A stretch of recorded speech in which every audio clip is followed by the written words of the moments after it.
जैसे भी कॉलर ने कहा जी। कि उनकी फेस पर खड्डे हैं, तो उसका क्या इलाज हो सकता है और मुझे किस तरह उनकी से आवाज पॉसिबल है कि वो खत्म हो जाए? जी। अच्छा। अली साहब का फोन था।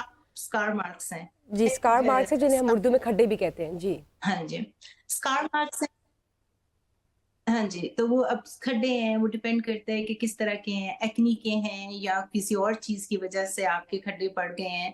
तो वो जो है वो आपको स्किन केयर से शायद इतनी जल्दी दूर ना जाएँ, क्योंकि अगर डीप हो गए हैं तो स्किन केयर आपको बिगिनिंग में आपको शुरू में करनी पड़ेगी, जिसमें मैं हमेशा कहती हूँ कि सबसे बेस्ट चीज़ होती है रेटिनॉल्स वगैरह होते हैं जो कि ट्रिटनाइन वगैरह हेल्प करते हैं। लेकिन उसके बाद दोबारा डिपेंडिंग कि वो कितने डीप हैं, कितने टाइप्स के हैं, मैं उन्हें हमेशा ये कहती हूँ कि एक जिस तरह वो डर्मेटोलॉजिस्ट साहबा बता रही थी ना कि एक प्रॉपर सर्टिफाइड डॉक्टर के पास जाएँ। लोगों को ये भी नहीं पता होता कि स्किन डॉक्टर कौन है, डर्मेटोलॉजिस्ट कौन है, एस्थेटिशियन कौन है, किसकी क्या क्वालिफ़िकेशन है। कहीं पे भी जाके चीज़ें कराना शुरू कर देते हैं जिसकी वज़ह से साइड इफ़ेक्ट्स आते हैं। तो जब आपकी इस तरह की चीज़ें आ जाएँ जो कि खाली रूटीन या स्किन केयर से आपकी हेल्प नहीं होगी, तो आपको जाके प्रोसीजर्स कराने पड़ते हैं। There are very hmm. Good procedures out there जो कि अगर एक सही बंदा, एक क्वालिफाइड बंदा कर रहा होगा ना, तो खड्डे भी खत्म हो जाते हैं और आपके जो निशानात रह जाते हैं। आजकल तो इतनी ज़्यादा तरक्की हो गई है, अब्लेटिव, नॉन अब्लेटिव, CO2 लेज़र, मिलियन चीज़ें आ गई हुई हैं। एक सही बंदा करेगा तो उनकी हेल्प हो सकती है उस तरह से। ठीक। ये मुझे तो मैंने वो बात की थी। मैं थोड़ा-सा ऐड करना चाहूँगी जो आप लोगों की पहले बात, जी, जी, क्या प्लीज़। मैं उसके बारे में बात कर सकती हूँ? जी, जी, प्लीज़। इसके साथ-साथ जब एक और चीज़ भी मैं जी, ऐड करूँगी, वो आप भी लोग बात कर बताइएगा। रहे थे ना कि ये ऐज प्रोसीजर्स कब स्टार्ट करने चाहिए? ये भी प्लीज़ ज़रूर बताइए। जी। जी, मैं एक्चुअली उन्हीं I am sorry the dermatologist की बात सुन रही थी। उन्होंने एक बड़ी खूबसूरत बात की जो कि मेरे जाके बहुत मुझे पसंद है वो बात कि देखिए एक इंडस्ट्री है जिसकी नीड है। नीड में ये आ जाता है कि मेरी रोज़ी-रोटी है। I am a surgeon, I am a pelvic surgeon, मुझे रोज़ एक प्रोसीजर करना होता है। अगर मैं अपने आप को अप टू डेट नहीं रखूँगी तो मेरी बैक सीट हो जाएगी, मेरी रोज़ी-रोटी है। लेकिन अब जो नॉर्मल बच्चे, लड़कियाँ अंडर द प्रेशर आके कि मुझे एक सर्टेन लुक चाहिए सोशल मीडिया की वज़ह से, क्योंकि अगर मेरे सर्टेन नोज़ नहीं होगा खड़ा हुआ, मेरी आईब्रोज़ ऐसी आर्च्ड नहीं होंगी, मेरे लिप्स बड़े नहीं होंगे, मेरी कंटूर्ड फेस नहीं होगा, मुझे पीडियो थ्रेड चाहिए कि मेरी यहाँ से चिज़ल्ड जॉ आ जाए। ये जो वबा है ना, ये सोशल मीडिया की वज़ह से फिर इस तरह पिक्चर्स पाउट कर के लगाना और उसके बाद आपको वैलिडेशन बाहर से मिल रही है, आपके कितने लाइक्स आएँगे, आपने बैठ के रोज़ हर 10 मिनट बाद बल्कि 5 मिनट में देखना है, 1000 लाइक हो गया, कितना हो गया, ये एक वबा बनती जा रही है। ये एक साइकोलॉजिकल इश्यू है, नफ़्सियाती राइट। इश्यू है, क्योंकि अब हम अपनी पर्सनैलिटी पे ध्यान नहीं दे रहे। जिस तरह आप गोरा होने की भी बात कर रहे थे, ये एक इमोशनल जो है हमें ट्रॉमा मिल रहा है। आपको पता है मैं जहाँ पे रहती हूँ अमेरिका में, वहाँ पे तो लोग जाके टैन होते हैं। वहाँ पे जाके सांवले रंग की तारीफ़ करते हैं कि ओह! यू आर सो ब्यूटीफुल, सा एशियंस इतने अच्छे लगते हैं। हमारा कंट्री बल्कि दूसरी तरफ जा रहा है। तो इसलिए आपको एक सर्टेन एज अगर आप छोड़ दें कि आपकी अपनी सेल्फ एस्टीम क्या है, कॉन्फिडेंट है, माँ-बाप ने आपको बहुत कॉन्फिडेंस दिया है, पर्सनैलिटी अच्छी है, तो शायद आप उस डायरेक्शन में मत जाएँ। डिपेंडिंग कि आपकी अपनी नफ्सियात क्या है। लेकिन अगर चलो आपकी चिन के अंदर आपको अपना प्रोफाइल नहीं पसंद तो आप फिलर कराना चाहते हो। अगर आपको एक सर्टेन चीज़ नहीं पसंद, तो फिर आप इतनी खूबसूरत बेशबहा चेहरा किसी को दे रहे हैं, अभी उन्होंने हाइफू की या इस तरह से आरएफ या जितने भी लेज़र्स हैं, अगर करने वाले को नहीं पता ना कि उसने सेटिंग क्या करनी है, कितना डीप जाना है, 4 मिलीमीटर जाना है या 2 मिलीमीटर, आप जाके उधर सो गए और उन्होंने हीटिंग प्रोसीजर आपके फेस पे यंग एज में कर दिए, तो आपका फैट लॉस लॉन्ग टर्म में हो जाएगा। तो जवान लड़कियों को सोचना चाहिए कि 20s में तो जवानी होती है, वो वैसे ही खूबसूरत होती है। आपका फैट लॉस हो जाना है with the age. It's a scientific medical fact कि आपका जो कोलेजन है वो कम होता है इन 20s। एवरी ईयर 1% कम हो रहा है, इन अ डेकेड 8% कम हो रहा है। उसके बाद 30s 40s में और हो जाएगा और मेनोपॉज के बाद जो है आपका 30% कम हो जाता है। तो आपका तो वैसे भी कोलेजन फैट कम हो जाना है। अगर आप हीटिंग प्रोसीजर से और इस तरह के प्रोसीजर किसी अनक्वालिफाइड बंदे से जो एक ही हीटिंग पूरे चेहरे में कर रहा है, तो आप खुद सोचें कि वो जो बेबी फैट है वो आपने लूज कर देनी है।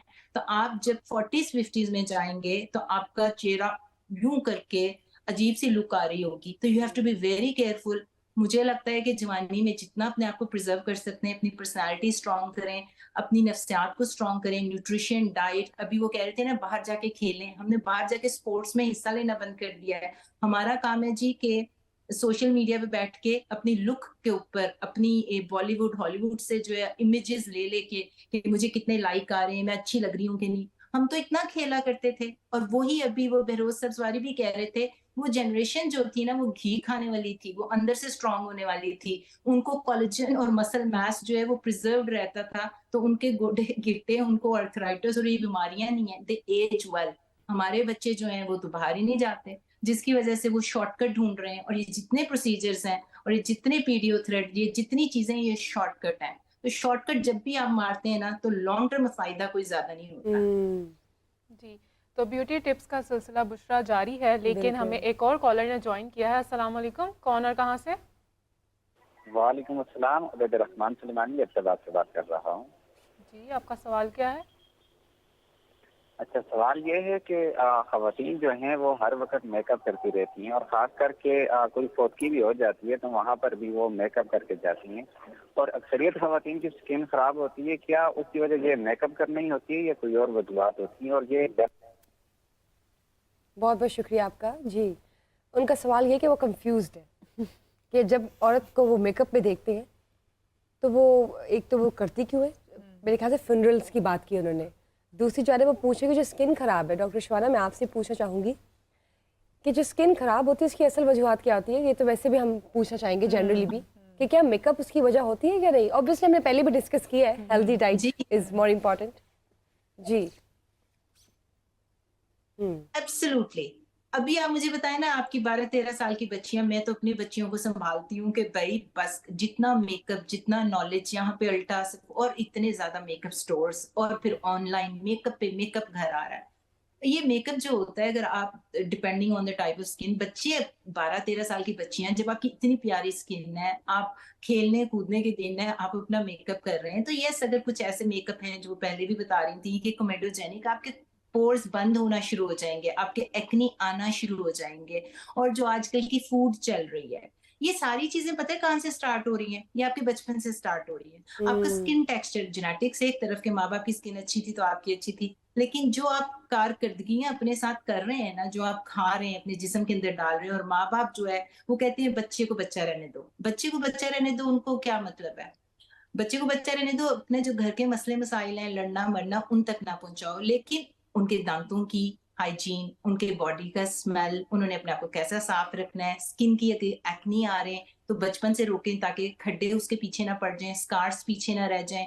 क्योंकि मैंने आपको बताया, देसी ब्राउन स्किन में अगर आपके एक्नी होंगे टीनेजर्स के, तो सारी उम्र आप उनके एक्नी के स्कार से लड़ते रहेंगे। वो खत्म भी हो जाएंगे तो पीछे नीले धब्बे, लाल धब्बे, काले धब्बे रह जाएंगे। तो ये चीजें स्टार्ट होती हैं आपके बचपन से। अगर आपने 12-13 साल की बच्ची के जब एक्नी निकल रहे हैं, उसको ये हाइजीन, उसको स्किन केयर नहीं सिखाई, उसको आपने सन ब्लॉक नहीं लगाया, फोटो एजिंग हो रही है, वो 30-40 साल में आंटी बन के स्किन सैगी हो रही है, और वो खड्डे जो आपने 12-13 साल में रह गए थे, सारी उम्र वो बच्ची बेचारी जब बड़ी उम्र की हो जाएगी उसके साथ स्ट्रगल करेगी, फाइट करेगी। फिर वो मेकअप कर करके, कंसीलर कर करके, शॉर्ट टर्म और फिर प्रोसीजर्स कर करके उसको छुपाते रहेंगे। तो ये जो स्किन है ना, ये माँ बाप का फर्ज है कि अपनी टीनेजर बच्चों को, अपनी टीनेजर लड़कियों को जो प्यूबर्टी हो रही होती है, उनकी हाइजीन, उनकी एक्नी, उनके साथ जो होगा ना आगे जाके, हमेशा अगले 20-30 साल वही होते हैं। जो आज है वो देखें कि वो क्या है, उस पे ऊपर जो मैं आज कर रही हूँ ना, वो मुझे अगले 20-30 साल भुगतना पड़ेगा। बहुत बहुत शुक्रिया। मुझे ये बताइए डॉक्टर कंवल कि जिससे आपने देखा कि हैवी मेकअप करना पड़ता है फॉर स्क्रीन, और वो जो मीडिया में जिनका ताल्लुक हो, जिनका मीडिया से ताल्लुक हो, वो अपनी स्किन केयर कैसे करें? अब देखिए गर्मियाँ आ गई हैं और ये 4 महीने तो बहुत टफ है। बिल्कुल ऐसे ही तो है। मेकअप आपने 8-8 9-9 घंटे अगर लगाया हुआ है, तो उसके बाद आप ऐसी क्या चीज़ अप्लाई करें कि वो क्लींस ऑफ भी हो जाए, ये बताइए। देखिए उसके लिए अगेन वो ये कि आपने अपनी स्किन रिजीम बेहतर करनी है, और उसमें सुबह से स्टार्ट कर देना है। सुबह जब आपकी आप जब भी उठते हैं, जब भी आपकी मॉर्निंग होती है, लाइक इसके लिए ज़रूरी नहीं है कि अर्ली मॉर्निंग ही, लेकिन जब भी आपकी मॉर्निंग होती है उस वक्त आपने अपने फेस को प्रॉपरली वॉश करके, मैंने जैसे पहले बताया था कि मॉइस्चराइज़र और सन ब्लॉक अप्लाई कर लेना है। जी जब आप मेकअप लगाते हैं तब भी आपने ये तीनों काम ज़रूर करने हैं। अपना कोई भी मेकअप प्रोडक्ट लगाने से पहले आप ये 3 काम ज़रूर करेंगे। अगर एक्नी प्रोन स्किन है आपकी, तो आपने रात में सैलिसाइलिक एसिड और रेटिनॉल ज़रूर अप्लाई करना है। ज़रूर अप्लाई करना है। बट रेटिनॉल वीक में आप ट्वाइस वीक यूज़ कर सकते हैं, या बहुत ज़्यादा थ्राइस अ वीक, इससे ज़्यादा नहीं। ऑल्टरनेट आपने रखना है। ट्रेंड आ रहा है कि रेटिनॉल अपनी रूटीन में ऐड कर लें, बट डेली नहीं। ये मैं आपको बता रही हूँ और आपके ऑडियंस को भी बता रही हूँ कि डेली नहीं। कहाँ से मिल जो सकता है, बच्चे कैसे? रेटिनॉल देखिए मेडिकेटेड भी अवेलेबल है और बहुत सारे ऐसे प्रोडक्ट्स हैं जो मुख्तलिफ, मैं नाम नहीं मेंशन करना चाहती, बट अच्छी कंपनीज हैं जिनके प्रोडक्ट में प्योरली रेटिनॉल अवेलेबल है। ठीक है, तो आप वो रेटिनॉल यूज़ करें। और इसके अलावा सैलिसाइलिक एसिड, अगर एक्नी प्रोन स्किन है, जैसे आप कह रही थी आपको ये प्रॉब्लम अक्सर रहता है, तो आप एक्नी प्रोन स्किन के लिए पूरा वीक इस्तेमाल करेंगे सैलिसाइलिक एसिड। इसके सिरम्स आते हैं, आप उसे पूरा वीक यूज़ करें तो आपकी स्किन एक्नी से भी बची रहेगी और जो मेकअप के जितने भी नुकसान आते हैं वो रेटिनॉल और सैलिसाइलिक दोनों उससे प्रिवेंट करते हैं। उसके अलावा वीक में एक मरतबा आप ग्लाइकोलिक सिरम भी अप्लाई करेंगे। ग्लाइकोलिक एसिड के सिरम से फ़ायदा आपको ये होगा कि उससे जो लोग पूरा वीक या पूरा महीना या जैसी भी आपकी रूटीन है आप मेकअप अप्लाई करते हैं, तो जितने भी आपके पोर्स के अंदर जो भी मेकअप प्रोडक्ट्स या कोई भी डस्ट पार्टिकल्स हैं वो रिमूव हो जाते हैं। आपने जब अपना मेकअप उतारना है 7-8 घंटे बाद, 6 घंटे बाद उसे प्रॉपर्ली क्लीन करना है, क्लिनजिंग करके उतारना है। बिल्कुल सिर्फ जल्दी जल्दी फेस वॉश नहीं कर लेना, आपको लगेगा कि मेरा फेस साफ हो गया और वो आपके जो पोर्स हैं उसमें मेकअप प्रोडक्ट अंदर होते हैं। तो आपने प्रॉपर्ली क्लिनजिंग करनी है। मैंने पहले बताया था कि ऑयली स्किन है तो आप रॉ मिल्क से भी कर सकते हैं, अगर आपकी ड्राई स्किन है तो आपने वैसलीन से भी आप अपना मेकअप बहुत रिमूव कर बहुत सकते शुक्रिया हैं। डॉक्टर कंवल। और हम अब क्लोजिंग की तरफ जा रहे हैं, तो अहमद सईद साहब मैं कुछ 2 चीजें सुना दूं क्योंकि खाने पीने की मेरा ख्याल जी, जी, please, अर्ज कीजिए। रेटिनॉल और सैलिसिलिक ये खाने पीने की चीजें हैं। नहीं अप्लाई करने की। अच्छा apply। कि अच्छा हो skin गया, पर जैसे जी, लोगों को products वो हैं। पता चल गया, मैंने पूछ लिया, वरना वो भी ये समझते रहते हैं। जी जी चलें, प्लीज। आप तो कुछ लड़कियों को सुना तो पता दें। होता है ना। हाँ जी। तो खाने पीने की बात हुई है तो उधर से भी कुछ के तुमसे इतने कभी पिज़्ज़े ना खिलाए जाते। इसके बाद शायद चलें शो के बाद, आप रवायत है जी तुमसे इतने कभी पिज़्ज़े ना खिलाए जाते, वरना अपनी तो तमन्ना थी कि खाए जाते। और रोज शॉपिंग, कभी मेकअप, कभी होटल जाना, हमसे उल्फत के तकाजे ना निभाए जाते। और 2 शेर और फिर मेकअप की बात आ रही थी, लेकिन आपने तो बहुत ही लाइट मेकअप किया है। ये उनकी बात है जो बहुत ज़्यादा हो जाता है जिनसे, जी जी कि फेसबुक पर नज़र नहीं आती और मिलने भी घर नहीं आती, और इतने मेकअप में उसकी सूरत है, किसी सूरत नज़र नहीं आती। वाह वाह वाह वाह। आपने सारे क्रिटिकल शायरी और उसके एनालिसिस जो है ना ब्यूटी के अपने शायरी में किए हुए हैं। हाँ जी। किसी तरीके से आप ना बता रही हैं। नहीं, मैं तो ये बता रहा हूँ कि लाइट सा मेकअप करना चाहिए जैसे आप लोगों ने किया हुआ है। मैं तो खुद करके आया हूँ अभी। जी जी प्लीज अपनी शायरी कंटिन्यू रखिए, बहुत अच्छी शायरी आपकी। कि वेख के मैनू हस ना जावे, नागन वांगो डस ना जावे, और तेरे अगे बह के पीती, चाह मुक्की पर चस ना जावे। चाय आई नहीं खैर, और तेरे अगे बह के पीती, चाह मुक्की पर चस ना जावे, और एडा छोटा कप दे दिता, चाह दे अंदर रस ना जावे। और मेकअप, आपने कहा ना मेकअप के, असल में मैं आज वो शेर ही कुछ मेकअप के ढूंढ के लाया। मुझे क्या कि मेकअप करके मिलती नहीं तू, वेखी आशिक ना हस ना जावे, और रेड़ खिड़ के ही जाना पैंदा, इश्क गली विच बस ना जावे। वाह वाह वाह। अब कुछ अपना रोना भी रो जी ले जी प्लीज। कि मेरे हक में दुआ करे कोई, ताकि मुझसे ब्याह करे कोई। बहुत वैसे मेरे आपकी हक, शायरी बहुत मजे की है। मेरे हक में दुआ करे कोई, ताकि मुझसे ब्याह करे कोई, और 4 कुड़ियों से प्यार है उसको, उससे बोलो हया करे कोई। और 5 सालों में 5 बच्चे हैं, और कितनी वफा करे कोई। वाह वाह वाह। वफादारी भी बता दीजिए जनाब, इन्होंने बहुत बहुत शुक्रिया ये आपका। फैमिली प्लानिंग का भी बता दिया। फैमिली प्लानिंग में बता दीजिए इन्होंने शायरी जो में। हालात हैं मुल्क के भी, वैसे तो यूरोप में और चीन में भी देखें वो तरक्की याफ्ता हैं, फिर भी वो 1-1 2-2 बच्चे उनके हैं, माशाल्लाह। जरूरी नहीं कि अगर आपका 1 या 2 बच्चे तो वफादारी मोहब्बत नहीं है।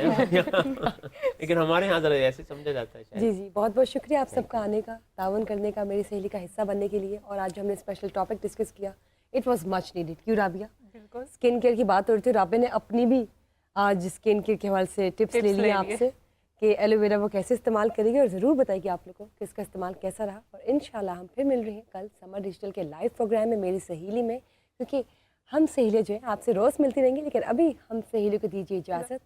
तब तक के लिए देखते रहिए समर डिजिटल मेरी सहेली।